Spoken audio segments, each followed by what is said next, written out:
હાલ ગુજરાતના ખેડૂતો માટે સૌથી ચોંકાવનારા સમાચાર સામે આજના મુખ્ય અને તાજા સમાચારની અંદર આપનું હાર્દિક સ્વાગત છે। ખેડૂત મિત્રો, પીએમ કિસાન યોજના 2026ને લઈને મોટા સમાચાર, ત્યારબાદ ચાંદીપુરા રોગને લઈને મોટા સમાચાર સામે આવી રહ્યા છે અને આખરેકાર 12 બીજના દિવસે રણુજાની અંદર ગુજરાતી યાત્રીઓને પોલીસ દ્વારા માર મારવામાં આવ્યો કે શું, તમામ આપણે અપડેટ જાણી લઈએ। સબસ્ક્રાઇબ કરી વિડીયોને એક લાઇક કરી કોમેન્ટની અંદર તમારું નામ અથવા ગામ જરૂરથી લખજો। રાજ્યના અનેક ડેમ અને ચેકડેમમાં પાણીની આવક વધતા ખેડૂતોમાં ખુશીનો માહોલ જોવા મળી રહ્યો છે। હવામાન વિભાગની આગાહી મુજબ આગામી દિવસોમાં કેટલાક વિસ્તારોમાં વરસાદી માહોલ યથાવત રહી શકે છે, તેથી ખેડૂતોને દૈનિક આગાહી પર નજર રાખવા જણાવ્યું છે। રાજ્ય સરકારે નાગરિકોને માત્ર સત્તાવાર માહિતી પર વિશ્વાસ રાખવા અને સોશિયલ મીડિયા પરથી અફવાઓથી દૂર રહેવાની અપીલ કરવામાં આવી છે। ગુજરાતમાં ચાંદીપુરા વાયરસને લઈને આરોગ્ય વિભાગ સતર્ક છે। ખાસ કરીને બાળકોમાં તાવ, બેભાન થવું, ખેંચ આવવાની અથવા ઉલટી જેવા ગંભીર લક્ષણો જોવા મળે તો તરત જ નજીકની સરકારી હોસ્પિટલમાં સારવાર લેવામાં આવે તેવી અપીલ કરવામાં આવી છે। અસરગ્રસ્ત જિલ્લાઓમાં આરોગ્ય ટીમ દ્વારા ઘર ઘર સર્વે, જંતુ નિયંત્રણ અને લોકોમાં જાગૃતિ ફેલાવવાની કામગીરી ચાલુ રાખવામાં આવી છે।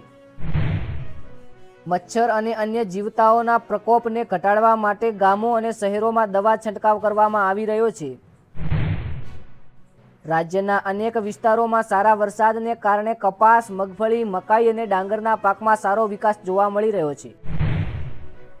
કૃષિ વિભાગે ખેડૂતોને વરસાદની આગાહી ધ્યાનમાં રાખીને જ દવા અને ખાતરનો ઉપયોગ કરવાની સલાહ આપવામાં આવી છે। જ્યાં વધુ વરસાદ પડ્યો છે ત્યાં ખેતરમાં પાણીનો યોગ્ય નિકાલ કરવાની સૂચના આપવામાં આવી છે, જેથી પાકને નુકસાન ન થાય। પશુપાલનોએ પશુઓ માટે સૂકો ચારો, સ્વચ્છ પાણી અને સુરક્ષિત શેડની વ્યવસ્થા કરે તેવું જણાવવામાં આવ્યું છે।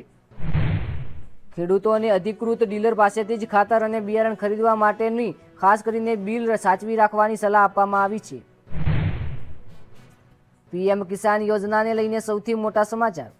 પીએમ કિસાન સન્માન નિધિ યોજના હેઠળ ખેડૂતોને આગામી 2000ના હપ્તાની રાહ જોઈ રહ્યા છે। હાલ સુધી આગામી હપ્તાની સત્તાવાર તારીખ જાહેર કરવામાં આવી નથી। ખેડૂતોને સોશિયલ મીડિયા પર ફરતી અફવાઓથી સાવચેત રહેવા જણાવ્યું છે। જે ખેડૂત મિત્રોને ઈ-કેવાયસી બાકી છે તેમણે વહેલી તકે પ્રક્રિયા પૂર્ણ કરવી, જેથી હપ્તામાં વિલંબ ન થાય। આધાર નંબર, બેંક ખાતું અને મોબાઈલ નંબરની વિગતો સાચી છે કે નથી તે ચકાસણી કરવાની સલાહ આપવામાં આવી છે। જમીનના રેકોર્ડમાં કોઈ ભૂલ હોય તો સમયસર સુધારણા કરાવી લેવાની અપીલ કરવામાં આવી છે। માયા આહિરને લઈને સૌથી મોટા અને તાજા સમાચાર। ગુજરાતી લોકગાયિકા માયા આહિરના નવા લોકગીતો અને સ્ટેજ કાર્યક્રમોને લઈને ચાહકોમાં ભારે ઉત્સાહ જોવા મળી રહ્યો છે। સોશિયલ મીડિયા પર તેમના ગીતોના વિડીયો અને ક્લિપ્સ સારો પ્રતિસાદ મળી રહ્યો છે। વિવિધ સાંસ્કૃતિક કાર્યક્રમોમાં તેમની હાજરી લઈને ચર્ચામાં આવી રહી છે। કિંજલ દવેને લઈને સૌથી મોટા અને તાજા સમાચાર। લોકગાયિકા કિંજલ દવેના આગામી લાઈવ કાર્યક્રમો અને સંગીત કાર્યક્રમોની તૈયારીઓ ચાલી રહી છે। તેમના લોકગીતો અને ભજન કાર્યક્રમોમાં હજુ પણ ગુજરાતમાં લોકપ્રિય છે। સોશિયલ મીડિયા પર તેમના નવા કાર્યક્રમોની માહિતી ચાહકો વચ્ચે શેર થઈ રહી છે। આ હતા ગુજરાતના સૌથી મોટા દેશ દુનિયાના અને તાજા સમાચાર।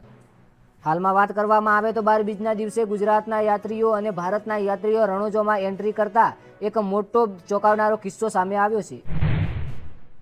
સોશિયલ મીડિયાની અંદર એવું બતાવવામાં આવી રહ્યું છે કે ગુજરાતી યુવતીઓને પોલીસે અથવા તો સિક્યુરિટી ગાર્ડે માર માર્યો છે।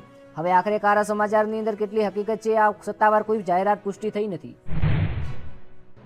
આ વિડીયોની અંદર પીએમ કિસાન યોજના અને અન્ય સરકારી મુદ્દાઓ વિશે માત્ર સામાન્ય અને સત્તાવાર રીતે ઉપલબ્ધ માહિતીના આધારે લખવામાં આવ્યું છે, જેથી નવી જાહેરાત થાય તો તે મુજબ માહિતી અપડેટ કરવી પડે છે। અને આ બધા જ સમાચાર એક એઆઈ મોડ દ્વારા સજેશન કર્યા છે। ખાસ નોંધ લેવી, ચેનલને સબસ્ક્રાઇબ કરવું, વિડીયોને લાઇક કરવું। Thank you.